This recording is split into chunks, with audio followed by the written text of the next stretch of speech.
Foco. Será que a atenção se tornou o recurso mais escasso nos dias de hoje? Esse é o tema fundamental do livro Foco, a atenção e seu papel fundamental para o sucesso, do autor Daniel Goleman. E a resposta é simples. Sim, prestar atenção é uma habilidade esquecida, mas cada vez mais valiosa. À medida que o mundo evolui aceleradamente, torna-se cada vez mais fácil distrair-se, isolar-se e sentir-se perdido com tanta informação e tantas coisas acontecendo. No entanto, se você quer ser bem-sucedido, produtivo e ter relacionamentos pessoais e profissionais melhores, precisa desenvolver seu foco. Pode apostar, separamos as melhores dicas para você aumentar seu nível de atenção e mandar bala. Afinal, aqui nós também temos a mania de fazer muitas coisas ao mesmo tempo. Por isso foi um prazer focar bastante no livro e preparar este resumo para vocês. Prestar atenção. Uma habilidade-chave. Muitas vezes pensamos que o mundo atual e o volume imenso de informações ao qual estamos expostos pode acabar com nossa atenção. Um grande volume de informações cria de fato a escassez de atenção. Porém, para Goleman, esse não é o principal ponto desta discussão. Isso é inevitável e temos que nos acostumar com um mundo cada vez mais acelerado. A grande verdade é que a atenção funciona como um músculo. Se você o utiliza pouco, ele pode se atrofiar. Mas se você trabalha este músculo, ele cresce e se desenvolve. Atenção é algo que molda a realidade das pessoas. Pense no quanto a sua visão de mundo é moldada pelas coisas nas quais você presta atenção. Cada coisa na qual você decide focar é um filtro na maneira como você vê o mundo e aprende. Goleman cita o grandioso mestre Yoda de Star Wars nesta passagem. Seu foco é a sua realidade. É essencial, portanto, que escolhamos com cautela onde gastamos nossa atenção, para determinar o que queremos ver e ser. 2 tipos de distrações. Existem 2 tipos principais de distrações: as distrações sensoriais e as emocionais. Distrações sensoriais são fatores externos que estimulam nosso cérebro, como, por exemplo, barulho, novas cores, sabores, cheiros e sensações. Ao longo do tempo, nosso cérebro é bastante eficiente para se desligar deste tipo de distração, e isso ocorre naturalmente, quando, por exemplo, você estuda e ouve música. Já a distração emocional ocorre quando, por exemplo, ouvimos nosso nome, temos um problema em nossas vidas ou terminamos um relacionamento. Aqueles que têm um foco mais imune às turbulências emocionais geralmente são menos abalados por crises e mantêm suas vidas nos trilhos durante este momento. É preciso saber lidar com esses 2 tipos de distrações para manter nossa atenção focada. Se você tem a atenção focada, o cérebro conecta as informações que já sabemos às novas informações, criando novas conexões neurais. Quando não estamos focados, nosso cérebro não faz estas conexões, o que prejudica a retenção do conhecimento. Quanto mais distraídos estamos, menos conteúdo capturamos, pois nosso cérebro fica impossibilitado de fazer as conexões entre o que já sabemos sobre um assunto específico e o que não sabemos sobre aquele assunto. Quando lemos um livro ou um resumo do 12 minutos, nosso cérebro cria uma rede de caminhos que une ideias a experiências. Para ser capaz de ler profundamente, o chamado deep reading, é preciso ter concentração constante e estar imerso no assunto. Você não conseguirá grandes resultados no seu aprendizado pulando entre fatos sobre assuntos e conteúdos diversos. Não viva no automático. O cérebro possui 2 sistemas mentais semi-independentes e cada um deles tem suas características. Um deles funciona de baixo para cima, mente bottom-up, e outro que funciona de cima para baixo, mente top-down. Entender esse funcionamento é essencial para desenvolver seu foco e saber qual área está agindo em cada momento. Mente bottom-up possui alta capacidade de processamento, resolvendo problemas de forma involuntária e automática. Não somos capazes de perceber seu funcionamento. Ela é rápida e precisa de pouca energia para funcionar. Por isso, na maioria das vezes, assume o comando. Ela gerencia nossos modelos mentais de como percebemos o mundo. Ela processa informações por associação, é intuitiva. Ela é guiada pelas emoções, portanto, é impulsiva.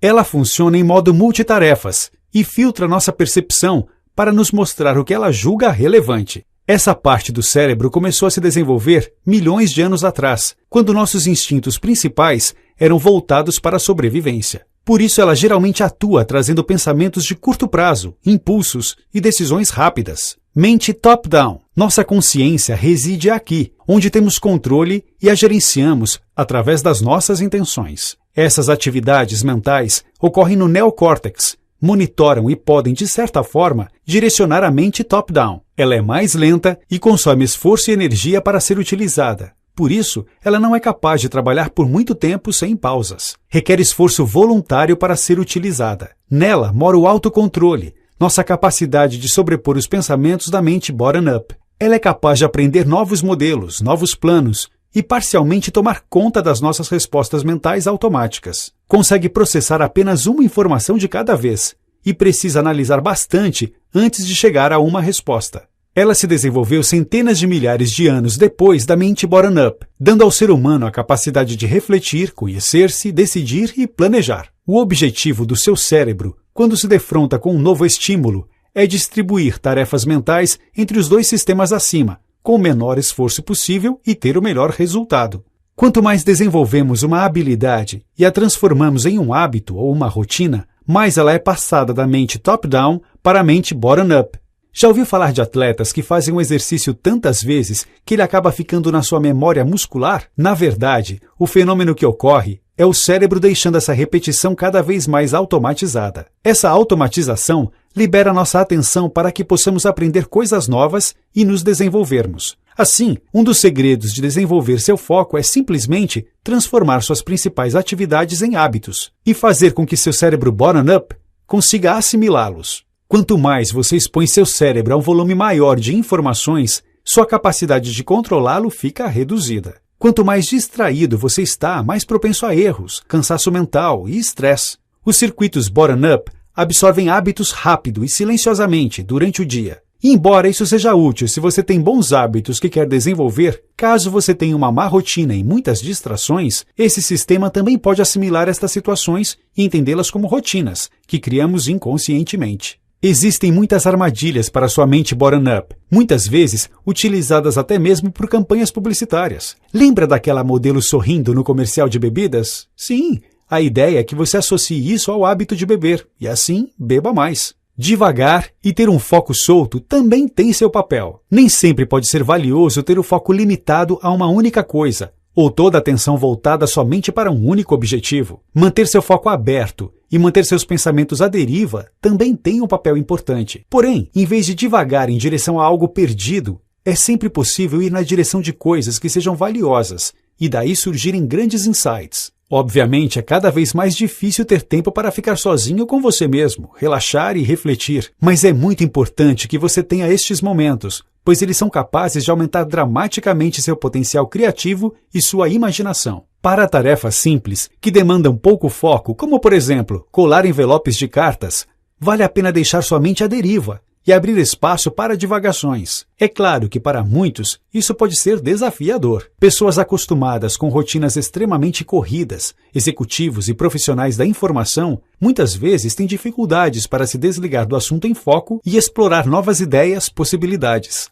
Uma técnica citada por Goleman para resolver isso foi adotada por Peter Schweitzer. Ele trabalhava com criptografia e sempre se via em situações intensas de análise de dados para desvendar combinações e segredos encriptados. Essa é uma tarefa que exige muito foco. Porém, ele decidiu realizar estas atividades enquanto caminhava, para ter mais estímulos externos e trabalhar outras áreas do cérebro. Existem também as pessoas que têm grandes dificuldades de concentração e que mantêm seus cérebros à deriva, com uma forte disposição para divagar. Estas pessoas são mais espontâneas e têm algumas habilidades interessantes, como capacidade de improvisar e fazer conexões entre áreas mais distantes do cérebro. Muitos rappers estão nessa categoria, por exemplo. Em alguns casos, isso pode até ser resultado de uma doença chamada de transtorno de déficit de atenção, ou TDA. Aprenda a ser criativo, divague com foco. Para desenvolver sua criatividade, é preciso passar por 3 etapas principais. Orientação, quando olhamos para fora e buscamos todos os tipos de informações que poderiam nos ajudar. Atenção seletiva, quando focamos especificamente no desafio que queremos resolver. Entendimento, quando associamos as informações livremente para deixar que a solução apareça. No mundo atual, onde quase todos têm acesso às mesmas informações, o valor criado vem da síntese, a habilidade de combinar ideias de novas maneiras, resolvendo problemas de alto impacto. A habilidade de divagar deixa sua mente mais livre para fazer estas combinações, enquanto uma agenda travada e cheia de compromissos te fecha para estas possibilidades. Um estudo de Harvard chamado O Poder das Pequenas Vitórias descobriu que as melhores ideias fluem quando as pessoas têm objetivos claros, mas também liberdade para saber como alcançá-los. Se você quer ser criativo, é importante sempre dar ao seu cérebro este tempo para pensar livremente. O mais importante é ter várias pequenas vitórias no caminho do seu objetivo e ir iterando até que o problema seja resolvido. Encontrando o equilíbrio. Pode parecer difícil de aceitar, mas o que mais nos distrai não são as pessoas ao nosso redor, mas sim nossa própria mente. Para conseguirmos nos concentrar, é preciso sermos capazes de silenciar nossas interrupções internas. Para atingirmos este estado, Goleman recomenda a prática da filosofia de Mindfulness. A premissa é simples. Quando nos voltamos para nossos sentidos e focamos em percebê-los a todo o tempo, os ruídos do nosso cérebro são silenciados e os circuitos mentais se aquietam para os assuntos pessoais que te distraem. Seu cérebro vive um conflito constante entre divagar e perceber exatamente onde você se encontra naquele momento. Se você usa sua energia para divagar, sua percepção do mundo naquele momento fica reduzida. Porém, se você foca em perceber o seu meio e os estímulos do mundo, seu cérebro abandona as divagações. É importante encontrar seu ponto de equilíbrio e garantir que seus pensamentos e sua performance estão indo ao encontro de seus objetivos. Se seu cérebro mantém foco constante por muito tempo, ele se cansa e você pode chegar ao ponto de exaustão cognitiva, tornando-se incapaz de aprender. Os principais sinais de exaustão cognitiva são queda na produtividade, irritabilidade e falta de energia para pensar. Para restaurar sua energia mental e mantê-la sempre em um alto nível, você precisa alternar entre a atenção voluntariamente focada e permitir que a mente relaxe e divague. Para atingir esse meio termo, de tempos em tempos, faça algo relaxante, dê uma caminhada, brinque com os seus filhos, faça algo que não requeira uma concentração grande. Descubra sua voz interior. Atingir seus objetivos é algo que requer trabalho duro, foco e sacrifício, ou seja, força de vontade. Força de vontade, segundo pesquisas citadas por Goleman, tem alta correlação com sucesso profissional. Para desenvolver seu foco, você vai precisar desenvolver sua força de vontade. E a forma mais efetiva de desenvolver sua força de vontade é fazer o que você ama. Algo alinhado à sua voz interior. Sua força de vontade aumenta se seu trabalho reflete seus valores pessoais. Steve Jobs sempre aconselhou que não devemos deixar a voz de outras pessoas apagarem nossa voz interior. É preciso também seguir nossos corações e intuição, pois eles sabem o que queremos ser e onde queremos chegar, ele dizia. Nossos sentimentos irracionais e reações biológicas a informações são circuitos bottom-up, que simplificam nossas decisões, guiando nossa atenção entre as melhores opções. Quanto melhor nos tornamos em ler estes estímulos, melhor nossa intuição se torna. É preciso nos conhecermos para evoluir nosso foco. O poder da resiliência emocional. A resiliência emocional entra em ação quando nos recuperamos dos reveses da vida. Pessoas altamente resilientes têm sua área pré-frontal esquerda do cérebro, parte do nosso mecanismo top-down, mais desenvolvidos, para evitar que as emoções sequestrem sua habilidade de pensar. Desenvolver-se como indivíduo é essencial para que você consiga se tornar emocionalmente resiliente. É possível fazer isso de duas maneiras, ambas focando em entender como você opera. A primeira delas é o autoconhecimento. Se você consegue entender suas forças, fraquezas e seus gostos, conseguirá trabalhar estas qualidades para se desenvolver emocionalmente. A segunda é utilizar-se da metacognição. Se você entende os processos que te levam a aprender novas coisas e os processos que te atrapalham, será capaz de inibir os hábitos mentais problemáticos. Entendendo a empatia. A empatia tem duas formas principais: a empatia cognitiva e a empatia emocional. A primeira nos capacita a ver o mundo através dos olhos dos outros e a nos colocar no lugar deles. A empatia cognitiva nos ajuda a compreender o estado mental de outras pessoas e o motivo pelo qual agem de uma maneira específica. Ela nos permite observar, por exemplo, se uma pessoa está feliz ou triste apenas olhando para sua expressão. Ela é uma empatia de leitura. Nós entendemos, mas não necessariamente simpatizamos com a causa, sentimento da pessoa.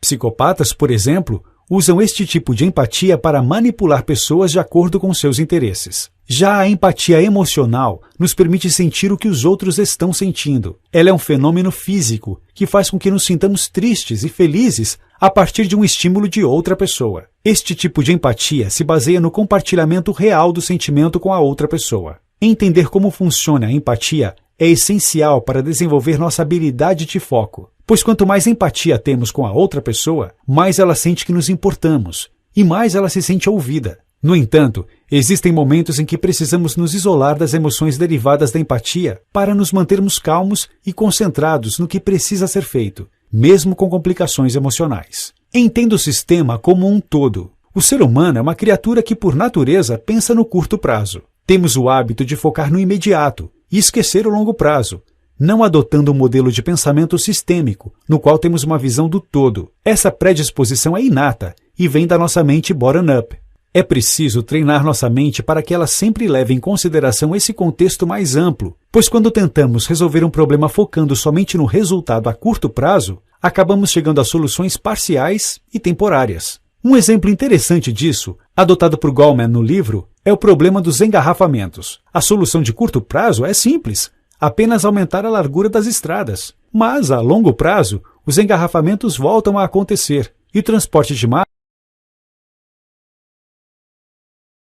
deixa de ser viável. Nosso modelo mental incompleto sobre engarrafamentos existe pois não levamos em conta as dinâmicas sistêmicas do transporte como um todo. Nossas percepções e modelos mentais são derivados das habilidades que ajudaram nossos ancestrais a sobreviver na selva, baseando-se em um pensamento local, e na maioria das vezes não funcionam para entender os sistemas do mundo atual. Se confiarmos apenas neles, corremos o risco de sermos o sapo dentro da panela com água que alguém colocou no fogão. Vamos morrer cozidos, sem entender o motivo. Focar no contexto mais amplo de qualquer problema nos capacita a pensar não somente nos efeitos imediatos, mas também no futuro distante. Como os líderes conseguem direcionar as pessoas? Para liderar, ter foco é uma habilidade essencial. E neste caso, foco significa não apenas o foco do líder, mas a capacidade de direcionar os liderados para o caminho certo, que está alinhado aos objetivos da organização. Para um líder, saber direcionar é mais importante até mesmo do que suas qualificações profissionais ou seu QI. Líderes bem-sucedidos possuem autoconhecimento e sabem capturar a atenção dos seus liderados. Sabem também que para dar direcionamento a eles, é preciso dar significado ao direcionamento. Líderes bem-sucedidos sempre estão buscando novas informações, pois precisam entender o sistema onde atuam e ter uma ótima sinergia entre sua realidade emocional e a das pessoas que ele busca inspirar. Um dos maiores desafios neste caso é saber ouvir, que é uma característica relacionada à empatia emocional. Atualmente, não saber ouvir é quase uma epidemia nas empresas. E para liderar, é preciso falar menos sobre nós mesmos e prestar atenção no que importa para os demais e para o grupo. Além disso, o bom líder também sabe que seus liderados olham para onde a sua atenção está, e por isso serve de exemplo. Por isso é importante ter um modelo claro e estratégico de foco organizacional. Steve Jobs, por exemplo, tinha uma diretriz simples, que se baseava em decidir em que não trabalhar é tão importante quanto se decidir em que trabalhar. Para criar uma estratégia bem-sucedida, é preciso ter uma tensão constante entre duas estratégias. Bons líderes são capazes de saber quando alternar entre tornar-se mais eficiente dentro do foco, a habilidade de aprender e evoluir, melhorando a capacidade atual. Explorar fora do foco atual, a habilidade de se desligar do foco atual para buscar novas possibilidades. Para ser capaz de alternar entre ambas, é necessário saber se desligar da rotina organizacional e, assim, permitir que a sua empresa desenvolva a sua capacidade de aprender. Também é essencial que o líder moderno seja capaz de comunicar o impacto e o significado do foco da empresa.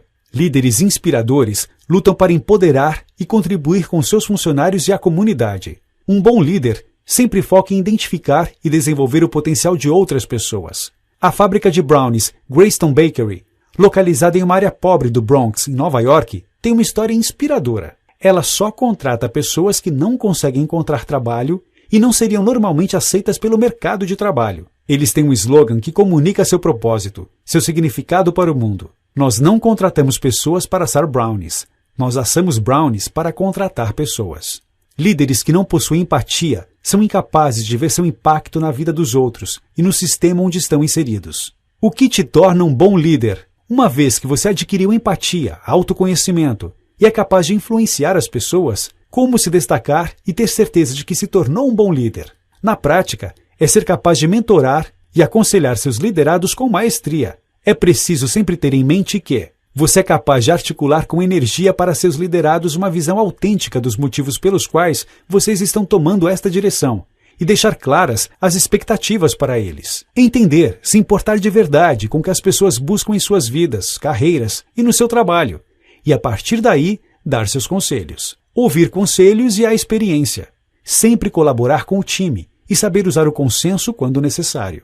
Saber que celebrar vitórias, rir, divertir-se com sua equipe não é um desperdício de tempo, e sim uma ótima ferramenta para desenvolver-se emocionalmente. Se você é um líder e adota estas práticas, provavelmente desenvolverá um time com alta performance e alinhamento. Um bom time tem foco em desenvolver o autoconhecimento dos seus membros e trazer à tona discussões antes que elas explodam, sendo o papel do líder criar este ambiente, fomentando a inteligência coletiva do grupo e criando um senso de confiança e segurança em seus membros. Além disso, para garantir a harmonia do seu time, Goleman também recomenda que você reúna seu time periodicamente e converse francamente sobre as dinâmicas da equipe, para que o grupo entenda e decida que mudanças devem ser feitas.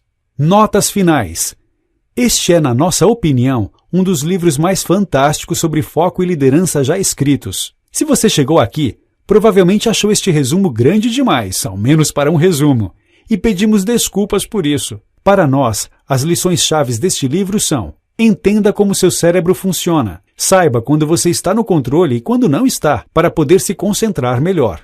Devagar é importante. Por mais que queiramos você concentrado no dia a dia, é essencial ter tempo livre para pensar em novos problemas e ser criativo. Empatia é importante, mas é preciso saber isolá-la e usá-la de acordo com seu objetivo. Um bom líder consegue direcionar seu time para atingir objetivos audaciosos com significado. Para isso, ele precisa de autoconhecimento e de realmente se importar com seus liderados. Eu realmente recomendaria que você comprasse o livro e desse uma lida ou ao menos relesse este resumo. O conteúdo todo é imperdível. Deixe seu like, se inscreva no canal @eusomarcelobraga se ainda não é inscrito e comenta aqui embaixo alguma sugestão de vídeo que você quer ver aqui no canal. Muito obrigado por trilhar essa jornada comigo e é só o começo. Até breve meu irmão, até breve minha irmã e tamo junto.